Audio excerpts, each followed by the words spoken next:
everyone, welcome back to our channel IAS Talks. ഇന്ന് നമ്മൾ discuss ചെയ്യാൻ പോകുന്ന topic the shape of the earth and its evidence. So let's move to the topic.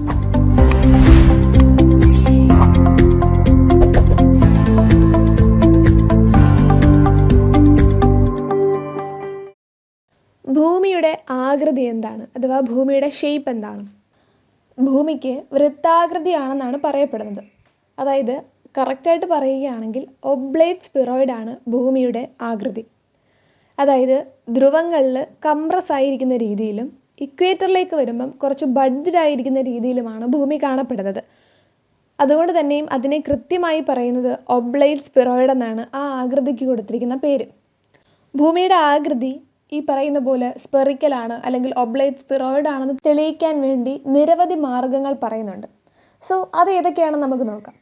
ഒന്നാമതായി പറയുന്നത് സർക്കുംനാവിഗേഷൻ of earth, അതായത് ഭൂമിയുടെ പ്രദക്ഷിണം. 1519 മുതൽ 1522 വരെ ആദ്യമായി ഫെർഡിനാൻഡ് മഗല്ലനും അദ്ദേഹത്തിൻ്റെ സംഘവുമാണ് ലോകം ചുറ്റാൻ വേണ്ടി യാത്ര ആരംഭിച്ചത്. സോ ആ ഒരു യാത്രയിലൂടെ ഭൂമി ഗോളാകൃതിയാണെന്ന് സംശയാതീതമായി തെളിയിച്ചിട്ടുണ്ട്. കരയിലൂടെയോ കടലിലൂടെയോ ലോകം ചുറ്റി സഞ്ചരിക്കുന്ന ഒരാൾക്ക്, ഒരു യാത്രക്കാരനും പെട്ടെന്ന് എന്ത് ചെയ്യാൻ സാധ്യമല്ല? ഭൂമിയുടെ എൻഡ് അഥവാ ഭൂമിയുടെ അറ്റം കണ്ടെത്താൻ സാധ്യമല്ല. സോ അതിലൂടെ ഭൂമി എന്താണ്? ഉരുണ്ടതാണ്, അല്ലെങ്കിൽ ഭൂമി ഗോളാകൃതിയിലാണെന്ന് സംശയാതീതമായി തെളിയുകയാണ് ചെയ്തത്. രണ്ടാമത്തെ തെളിവെന്ന് പറയുന്നത്, അല്ലെങ്കിൽ സെക്കൻഡ് എവിഡൻസ് എന്ന് പറയുന്നത് സർക്കുലർ ഹൊറിസോൺ ആണ്. വൃത്താകൃതിയിലുള്ള ചക്രവാളം. ചക്രവാളം എന്ന് പറയുന്നത് നമുക്കറിയാം, ആകാശവും ഭൂമിയും അല്ലെങ്കിൽ ആ സമുദ്രവും തമ്മിൽ മീറ്റ് ചെയ്യുന്ന, ആ ജോയിൻ ചെയ്യുന്ന ഭാഗത്തെയാണ് നമ്മൾ ചക്രവാളം എന്ന് വിശേഷിപ്പിക്കുന്നത്. കപ്പലിൻ്റെ ഏറ്റവും മുൻഭാഗത്ത് നിന്നോ അല്ലെങ്കിൽ കരയിൽ നിന്നായാൽ പോലും ആ ഒരു ചക്രവാളത്തിലേക്ക് നോക്കുന്ന സാഹചര്യത്തിൽ വിദൂര ചക്രവാളം, അതായത് ആ ഒരു എൻഡ് നമുക്ക് എല്ലായ്പ്പോഴും എല്ലായിടത്തും കാണാൻ സാധിക്കുന്നത് വൃത്താകൃതിയിലാണ്. ഉയരം കൂടുന്തോറും ആ ഒരു ചക്രവാളം വിശാലമാവുകയും ആ ഗോളാകൃതി മാത്രമേ നമുക്ക് കാണാൻ സാധിക്കുകയുള്ളൂ. സോ ഇതായിരുന്നു രണ്ടാമത്തെ എവിഡൻസ് എന്ന് പറയുന്നത്. And the third evidence is that ship visibility, കപ്പലിൻ്റെ ദൃശ്യപരത. വിദൂര ചക്രവാളത്തിൽ നിന്ന് ഒരു കപ്പൽ നമുക്ക് നേരെ വരികയാണെങ്കിൽ, അല്ലെങ്കിൽ ഒരു കപ്പൽ പ്രത്യക്ഷപ്പെടുന്ന സാഹചര്യത്തിൽ ആദ്യം നമുക്ക് കാണാൻ പറ്റുന്നത് ടോപ്പ് ഓഫ് ദ മാസ്റ്റ് ആണ്, കൊടിമരത്തിൻ്റെ മുകൾ ഭാഗമാണ്. അതേപോലെ ഒരു കപ്പൽ ആ ചക്രവാളത്തിലേക്ക് തിരികെ പോകുന്ന സാഹചര്യത്തിൽ നമുക്ക് കാണാൻ സാധിക്കുന്നത് കപ്പലിൻ്റെ ഏറ്റവും ബാക്ക് പൊസിഷൻ ആയിരിക്കും. ഭൂമി പരന്നതായിരുന്നുവെങ്കിൽ മുഴുവൻ കപ്പലും നമുക്ക് ഒറ്റയടിക്ക് കാണപ്പെടുകയോ അല്ലെങ്കിൽ മറയുകയോ ചെയ്യുമായിരുന്നു.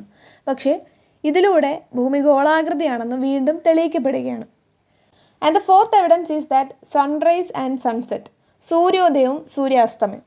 നമുക്കറിയാം, വിവിധ സ്ഥലങ്ങളിൽ വ്യത്യസ്ത സമയങ്ങളിലാണ് സൂര്യൻ ഉദിക്കുകയും അസ്തമിക്കുകയും ചെയ്യുന്നത്. ഭൂമി പരന്നതായിരുന്നെങ്കിൽ ലോകം മുഴുവൻ ഒരേ സമയം സൂര്യോദയവും അസ്തമയവും ഉണ്ടാകുമായിരുന്നു. And the next evidence is that lunar eclipse. Lunar eclipse എന്ന് പറഞ്ഞാൽ ചന്ദ്രഗ്രഹണം. നമുക്കറിയാം, ചന്ദ്രഗ്രഹണ സമയത്ത് ഭൂമിയുടെ നിഴൽ ചന്ദ്രനിൽ പതിക്കുന്നത് എപ്പോഴും വൃത്താകൃതിയിലാണ്. ഒരു ഗോളാകൃതിയിലുള്ളൊരു വസ്തുവിന് അല്ലെങ്കിൽ ഒരു ഗോളത്തിന് മാത്രമേ ഇത്രയും വൃത്താകൃതിയിലുള്ളൊരു നിഴലിനെ നൽകാൻ സാധിക്കുകയുള്ളൂ. സോ അതും നമുക്കൊരു എവിഡൻസ് ആണ്, എർത്ത് സ്പെറിക്കലാണ് എന്ന് തെളിയിക്കാൻ. And the next evidence is that all planetary bodies are spherical. അതായത് സൂര്യൻ, ചന്ദ്രൻ, മറ്റെല്ലാ ഗ്രഹങ്ങൾ, ഉപഗ്രഹങ്ങൾ, ഇതെല്ലാം എടുക്കുമ്പോൾ നമുക്ക് കാണാൻ സാധിക്കും എല്ലാ പ്ലാനറ്ററി ബോഡീസും വൃത്താകൃതിയിലാണ്. അപ്പോൾ അതിൽ നിന്ന് നമുക്ക് ഭൂമിയെ മാത്രം ഒഴിച്ചു നിർത്തി ഭൂമി പരന്നതാണെന്നോ അല്ലെങ്കിൽ മറ്റേതെങ്കിലും ആകൃതിയാണ് ഭൂമിക്കെന്നോ നമുക്ക് പറയാൻ സാധിക്കില്ല. സോ എല്ലാ ഗ്രഹങ്ങളും എല്ലാ ഉപഗ്രഹങ്ങളും ചന്ദ്രനും എല്ലാം വൃത്താകൃതിയിലായതുകൊണ്ട് തന്നെ ഭൂമിയും അതേ ഒരു ഷേപ്പ് തന്നെ ആയിരിക്കാം ഫോളോ ചെയ്യുന്നത് എന്നാണ് പറയുന്നത്. And the last evidence is that aerial photographs, സ്പേസിൽ നിന്നുള്ള ഫോട്ടോഗ്രാഫുകൾ. നമുക്കറിയാം, റോക്കറ്റ്, ഉപഗ്രഹങ്ങൾ ഇതെല്ലാം ഉപയോഗിച്ച് സ്പേസിൽ ഒരുപാട് ചിത്രങ്ങൾ നമ്മൾ കണ്ടിട്ടുണ്ട്. അപ്പോൾ അതിലെല്ലാം, ആ ചിത്രങ്ങളിലെല്ലാം വളരെ വ്യക്തമാണ്, ഭൂമിയുടെ ബൗണ്ടറി എന്ന് പറയുന്നത് വ്യക്തമായി കാണിക്കുന്നുണ്ട് ഗോളാകൃതിയാണ് എന്ന്. സോ ഇതിൽ നിന്ന് നമുക്ക് വളരെ വ്യക്തമായി പറയാൻ സാധിക്കും ഭൂമിയുടെ ആകൃതി എന്ന് പറയുന്നത് ഗോളാകൃതിയാണ്. So that's all about earth shape and its evidence. So നമുക്ക് പോയിന്റ്സ് ഒന്നുകൂടെ റീകളക്ട് ചെയ്യാം. നമ്മൾ പറഞ്ഞത് ഭൂമിയുടെ ഷേപ്പ്, ആകൃതി എന്ന് പറയുന്നത് ഇറ്റ്സ് റിസംബിൾസ് ടു സ്പിയർ, അതായത് ധ്രുവങ്ങളിൽ കംപ്രസ്സായും ഇക്വേറ്ററിൽ ബഡ്ജഡായിട്ടുമാണ് ഭൂമി കാണപ്പെടുന്നത്. സോ അതുകൊണ്ട് തന്നെയും അതിനെ പറയുന്നത് ഒബ്ലേറ്റ് സ്പിറോയിഡ് എന്നാണ് ആ ഒരു ആകൃതിയെ പറയുന്നത്. ഇനി ഭൂമി സ്പെറിക്കലാണ് എന്ന് തെളിയിക്കാനുള്ള മാർഗ്ഗങ്ങൾ. ഒന്നാമതായിട്ട് circumnavigation of earth. The second point is that circular horizon, and the third one is ship's visibility. Fourth point is sunrise and sunset.